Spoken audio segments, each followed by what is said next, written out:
নমস্কার বন্ধুরা, welcome to Debjani's kitchen. আজ আপনাদের জন্য একটা মিষ্টি রেসিপি নিয়ে চলে এসেছি। একদম ঠিক ধরেছেন, সবার পছন্দের গোলাপ জামুন বা পান্তুয়া। তাহলে চলুন দেখে নেওয়া যাক এটা বাড়িতে কিভাবে বানাতে হয়। সবার প্রথমে আমি বাড়িতে 500 দুধের ছানা কাটিয়ে রেখেছি, 2 চামচ ময়দা নিয়েছি, হাফ কাপ সুজি ভেজানো, হাফ কাপ দুধ, গুঁড়ো দুধ। ছানাটা এবার ভালো করে আমি মাখবো। এবার এর মধ্যে দিয়ে দেব ভেজানো সুজি। এবার এর মধ্যে গুঁড়ো দুধগুলো মিশিয়ে নেব। এবার নিয়ে নিচ্ছি ময়দা। পরে লাগলে আরও খানিকটা ময়দা মিশিয়ে নেব। খুব ভালোভাবে হাতের তালু দিয়ে মেশাতে হবে। এর মধ্যে দিয়ে দিচ্ছি একটুখানি খাওয়ার সোডা, আর দিয়ে দিচ্ছি 1 চামচ ঘি।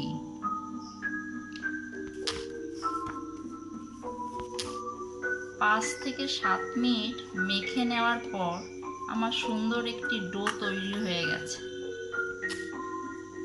দু হাতের তালুতে রেখে ভালো করে গোল করবেন।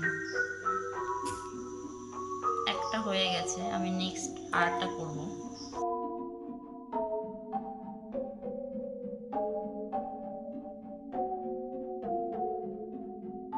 দেখুন ভাজার জন্য তৈরি হয়ে গেছে। মিষ্টিগুলো ভাজার আগে আমি চিনির শিরাটি তৈরি করে নেব। এর মধ্যে আমি 2.5 কাপ চিনি নিয়েছি আর 2 কাপ জল নিলাম। 3 থেকে 4 মিনিট চিনির শিরাটি ফুটতে দিতে হবে। এবার এর মধ্যে দিয়ে দেব আমি এলাচের দানাগুলো। শিরাটি আমার তৈরি হয়ে গেছে। ভাজার জন্য প্যানের মধ্যে খানিকটা তেল দেব। ফ্লেমটা মিডিয়াম রেখে বলগুলো দিয়ে দিলাম।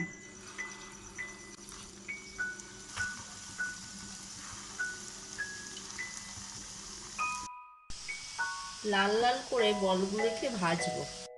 দেখুন খুব সুন্দর একটা গোল্ডেন কালার চলে এসেছে। ভাজার পর বলগুলিকে সরাসরি চিনির শিরাতে দিয়ে দেব।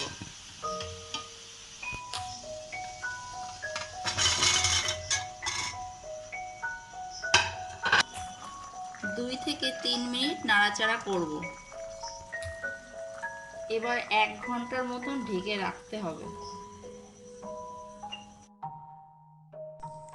দেখলেন তো, খুব সহজেই করে ফেললাম গোলাপ জামুন বা পান্তুয়া রেসিপিটি। ভালো লাগলে লাইক, কমেন্ট, শেয়ার অবশ্যই করবেন এবং আমার চ্যানেলটিকে সাবস্ক্রাইব করবেন। ধন্যবাদ।